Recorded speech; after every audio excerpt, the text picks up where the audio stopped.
ایک حدیث میں تو حضور نے یہ فرمایا ہے اللہ تعالیٰ 3 اشخاص کی وہ کتنی ہی فریاد کرے ان کی فریاد سنتا ہی نہیں۔ ایک ایسا شخص جو اپنی بیوی کے ہاتھوں نالا ہے، وہ کچ خلق ہے یا جو بھی ہے اس کے اندر، یہ سب ہے، روتا رہتا ہے، اس کی شکایت طلاق نہیں دیتا، تو اللہ اس کی بات نہیں سنے گا۔ جب میں نے تمہارے لیے دروازہ کھولا ہوا ہے کیوں نہیں اسے اختیار کرتے؟ اللہ تعالیٰ جو ہے اس کے لیے بھی ہو سکتا ہے بہتر شکل پیدا کر دے، تمہارے بعد اللہ اسے کوئی بہتر شوہر جو اس کے ساتھ موافقت رکھنے والا ہوا اللہ اسے عطا کر دے، تمہیں بھی عطا کر دے۔ اسی طریقے سے ایک شخص ہے جو قرض دیتا ہے، نہ تحریر لیتا ہے نہ جو ہے اس کے اوپر گواہی کرتا ہے، بعد میں روتا ہے۔ جب اللہ نے حکم دیا ہوا ہے قرض دو تو اس کے اوپر جو ہے تم گواہی کر لو، تحریر کرو۔ اللہ کا حکم اس وقت نہیں کرے، اس وقت تو محبت آڑے آ جاتی ہے۔ یہ تو بڑی بے مروتی کی بات ہے کہ میرا بھائی مجھ سے قرض مانگ رہا ہے، دوست قرض مانگ رہا ہے، میں کہوں کہ لکھ کے دو اور اس کے اوپر 2 آدمیوں کے دستخط بھی کرواؤ، لیکن نہیں، اللہ کا حکم۔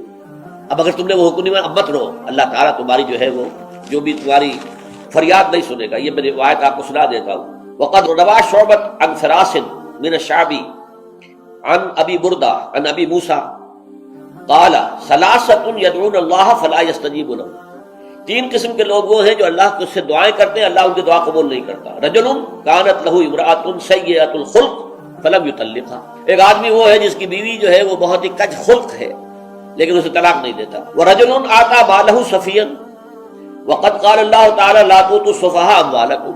اور ایک ایسا انسان جو کہ کسی نادان ناسمجھ کے حوالے اپنا مال کر دیتا ہے، جبکہ اللہ تعالیٰ کا حکم ہے کہ ناسمجھ لوگوں کے حوالے اپنے مال نہ کرو۔